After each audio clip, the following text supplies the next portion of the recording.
I I have believed for a while that maybe the NFL will suspend him a preliminary amount. Yeah. And say maybe we'll do more depending upon how these cases resolve. I've been saying for how long now, Chris? 15 months, 14 months, however long this has been around. You got to resolve these cases.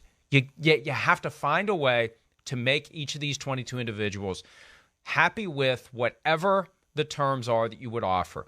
When you file suit against someone for monetary damages, then you are in a different world. You're in a world where justice is bought and paid for. And it's either going to come from a verdict entered by a jury or a settlement negotiated by the parties. And 18 of these were ready to go last year. The Dolphins wanted all 22 settled. This doesn't get discussed the way that it should. 22 cases. Stephen Ross, for all his flaws and faults and issues, and there are a few, he said we're not trading for this guy unless all 22 cases are resolved. 18 were ready to go. There were 4 holdouts, and Deshaun Watson decided, I'm not settling any unless I can settle all. And you know what? That's when somebody needed to say to Deshaun, hey, Deshaun, these aren't going away. Yeah. Get the 18 out of the way. Let's get the 18. Yeah. Let's take 18 of these off the table and focus on 4. Right. Our life is going to be so much easier if we only have to focus on 4. Because if we don't settle these, we're going to have 22 trials. Good luck. When are you going to do 22 trials? People think this is going to be done next offseason. They're not getting any trials done this offseason. You're going to get 22 trials, start to finish, in one offseason? No way. This isn't a TV show. Yeah. Well, this is. But I'm saying that, sort of. This isn't like the L.A. Law. I guess it's been long enough that you can play the piano for that, too, where, the case starts in the first 5 minutes and they have closing arguments in the last 5 minutes, and then next week they start to another case. No. These take time. 22 trials is going to take a lot of time. So this is just a hell of a mess. And I don't know what the league is going to do. Well, even with settling. I don't know what I would do. I don't know either. I know it really is. It's tough. Even with settling, I mean, I know we've discussed this a little, but I think it's been a while since we have. Is that a little fear from the Watson camp? Does that make them feel like they look guilty to a degree? So that gives the NFL a jump-off point to go, well, no, see, you are suspended 10 games. You kind of settled them and whatever and did that. I mean, is that where they're at in that camp as far as their brain and how to approach this through the NFL? The Dolphins believed he would be suspended 6 games last year if all 22 if all was settled. Yeah. Now, I don't know what they're basing that on. Right. Because the NFL keeps that hand of cards pressed very close. Yeah. And then they don't typically tip it for anyone. So I don't know where that came from. Look, Ben Roethlisberger got suspended 6 games, reduced to 4 based upon 2 situations more than a decade ago. Yeah. 1, he was sued for rape in Nevada, and the NFL did nothing after that. 2, he had the incident in Millersville, Georgia in March of 2010 that almost resulted in prosecution. I remember there was a press conference and the prosecutor, we really can't, we don't know, we can't prove anything beyond a reasonable doubt. Right. There were no charges. I still believe that Roethlisberger wisely reached a quick and fair and appropriate monetary settlement with the person who was making the allegation. That's how she obtained her justice. It's okay. I know it feels seedy, but if you're going to sue somebody, that's what you ultimately end up with. So if you can resolve it before you go through any of this stuff, there's value in that. But he still got suspended. He was never taken to judgment. He was never arrested. He was never charged, and he still got suspended for 2. This is 2 times 11. My math skills aren't great anymore, but 22 is 2 times 11. So what do you do? And it's a different age than it was in 2010. And I know that throughout this, and I know what's going to happen today. I guarantee you, I will get a text message. Why are you against Deshaun? Why are you speaking against Deshaun? Look, I'm speaking in favor of the truth. I'm speaking in favor of reality. And here's the reality. 22 people have sued him. I've said this before. I don't know what the critical mass is. Yeah. When you get sued one time with this kind of allegation, you say, well, okay, we got to let the we don't know. 2 sides every story. We don't know. Yeah, There's 2 sides every story. We don't know. It could be a misunderstanding. It could be somebody who's greedy. It could be somebody who's disgruntled. 22 we don't know. times. It's one. 22. It's one person. Negative ghostwriter. Somewhere between 1 and 22, you get to enough where you say, something's wrong here. Right. All of these people, it can't be a conspiracy. You can't hold a 22-person conspiracy together. They all didn't come together and say, we're going to go get Deshaun Watson. So you got to take that off the table. Yeah. So we're all 22 wrong, or all 22 greedy, and that's the motivation? They all have that same, I'm going to go get paid by Deshaun Watson, and that's it? Maybe. I don't know. But it could be all the above. Sell. Yeah. Harder to sell with 22. Yes. When you get to 22, that's so much smoke that it's almost impossible to believe there isn't a flicker of flame.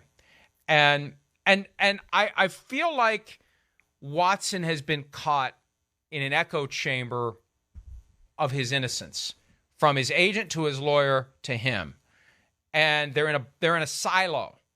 It's kind of a microcosm of our broader society and reality. We get in our silos and our truth just ricochets around inside and nothing else gets in. Right. That's why it's so important, and it always was difficult for my clients to understand this, that I would be in court fighting like hell for their side of the case. And then we go back to my office, and I'd say, here's why we got to take the offer. Here's why. Well, wait a minute. What about all that stuff you said in court? Well, look, Billy. Here's what you got to understand. In court, I got to act a certain way. I'm advocating for you in court. Here, I got to be the person that gets you to understand reality. I can't get so caught up in the subjectivity of the case that I lose all sight of objectivity. Yeah, right. I got to be able to tell you how it is. Yeah. And if I can't, who will?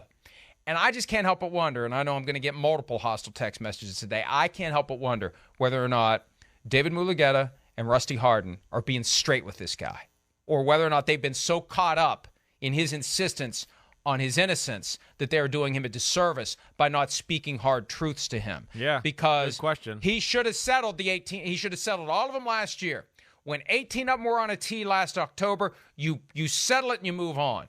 When you get your new deal, you move heaven and earth to settle those cases, even if you have to pay a premium. Because 2 months later, nothing good is coming from this. You are subjecting a new team and a new fan base to the baggage of having to defend you. And I see it on social media now. The Browns fans have become Deshaun Watson defenders, because what other choice do they have? Right. He's their quarterback now. Exactly. And if he's your quarterback, you got to take him with all the warts, and he's got 22 of them that he's refused to have removed. Right. And here we are. Yeah. And you're right. It's hard. I feel bad for Browns fans. They're some of the most diehard fans there are, and they're stuck in a weird spot, and they're okay. It's their quarterback, and they're going to try to support him. You're right. I mean, you see it. So it's just, man, I don't know. It's the craziest story as I can remember with anything off the field since I've been following the sport, and it just with this type of player, wow. How do you not? Well, Deshaun Watson's 26 years old. Okay, he's a year older than my son. I would like to think that I could reason with someone that age and say, here's what you got to understand. Here's what happened. Whatever you were doing, okay, you're getting these massages on social media, and this is based upon the Rusty Hardin admission from very early in the process that some of these massages became consensual sexual encounters. It's like, look, son, if this is the kind of stuff you were doing, you got to understand that it can lead to the current problem that you have. Yeah, right. And you got 22 different people who are making these accusations. And I know that it's scary. And I know that it feels like you have no control over your life and you want to have control over your life. But you're going to feel this way as long as these 22 cases are pending. There's one way to get control over your life, and it's to face the music, do the right thing, resolve the cases, take your punishment, and move on. Because otherwise, this thing is going to hover over your life until you do. The sooner you have your reckoning, the sooner you learn your lesson, the sooner you make amends, the sooner you can get on with living the rest of your life. And look at what Deshaun Watson's had to deal with for 14 months. Yeah, it's rough. It is. And 14 months more? Yeah. 28 months more? Yeah. What's the end game here? Right? Where does this end? Does it end in 22 jury verdicts? Does he really think he's going to get 22 different juries to find in his favor in every single case? That seems insane when you say it. You cannot. I don't care how strong you think your case is. Anyone who tells you that they know what a jury is going to do is either stupid or lying, because nobody knows what a jury of 6 strangers is going to do when they come together and they hear 2 diametrically opposed versions of the same event. Some are going to believe this person, some are going to believe that person. You do it 22 times, and it is a coin flip. And you're not going to flip that coin 22 times tails or 22 times heads. It's just not going to happen. No, it's not going to happen. And, Cleveland doesn't know. Deshaun Watson doesn't know. Deshaun Watson's going to the Bahamas this week to work with receivers. He's just going to go on with business as usual. But to your point, to what you said earlier, it's kind of screwed up. Hey, they're going there to camaraderie, team build. They're going to throw some footballs, get ready for OTAs and that all next week. For what? It could be all thrown out the window in a month when they go, oh, you're suspended. So that's the other reason, you get back to just being fair. NFL needs to make a decision here for all the parties that are involved. I mean, yeah, that's where it's crazy. And Cleveland right now is pursuing this like Deshaun Watson's the starter and going that way. And, yeah, that's not the best for their football team.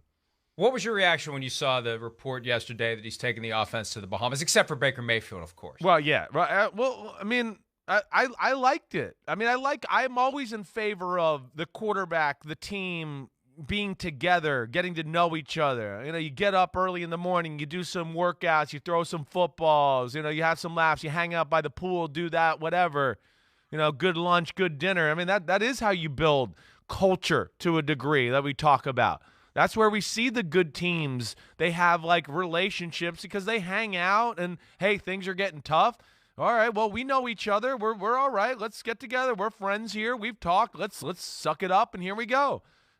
So I like that aspect. And I know Deshaun Watson's a hell of a leader when it comes to stuff like this. But, yeah, it's just weird. It's weird with all that's around it. And, yeah, he's going to be down in the Bahamas, and people are going to be giving him the side eye a little bit. They're like, damn, don't you have 22 cases here? You're down here in the Bahamas with the team having fun. It all seems weird and looks weird, to the outside public. And I think you're right. In a normal setting, it's encouraging. It's good. It's positive. It happens all the time. This is how you get yourself properly up to speed with your new teammates. Right. You set the tone for the season to come, the very long and difficult and arduous and challenging NFL season start to finish. But it comes off as a little tone deaf. Exactly. It does. I know. That was my first thought. Yeah. This is tone deaf. Yeah. Letting this be known, leaking this to someone, like this is a good thing. It's not a good thing with everything else that's happening. Yeah, and it's another example of what happens when you allow this cloud to linger. There is value in removing the cloud. And I don't care how much Tony Busby is going to want. Deshaun Watson can afford it now. He's got $230 million coming in over the next 5 years. He's got all the money he made. Think about all the money he made from the Texans for one season of football. Right. He got that big signing bonus. He got paid $10 million last year without playing a single game. And there are some people who are trying to make the argument, well, he's already been punished. He sat out all last year. He didn't sit out all last year as punishment. He sat out all last year because he didn't want to play for the Texans, and they wanted to squat on his rights while they waited to trade him. And they were a little too stubborn, and they didn't get the trade done, and they decided we're going to hold it until March, and we'll maybe get what we want then. And bravo. Right. They finally got their return. Boom. But last year was not punishment by any means. Deshaun Watson decided he wasn't playing for the Texans again before the crap hit the fan. So he was not punished. No, if he wanted to play last year, he could have. I wonder how he feels about that now. I do. Because, again, as awesome as Deshaun Watson is, you go 1 year without playing and you go another year, 8-10 games not playing, or maybe the full year. I don't care who you are. You're not going to come back and be one of the 5 best quarterbacks in football and just be like, oh, I'm the man. It's a lot. He lost practice time. He lost meeting time last year. And he could lose that again. This is a guy, too, that was still, we know was awesome, but still kind of not in the developmental stage, but still going upwards and, knowledge of the game, quarterback play, everything about it, how to take care of your body, make better decisions. And, you lose that. That's the tough thing about football, and especially quarterback, because there's no other way to really emulate it. And he will not be worth, $50 million a year if he misses football for another year, and then in 2023 he's playing. I don't expect to see a $50 million a year type of quarterback out there, especially at first, or at least the first half of the season.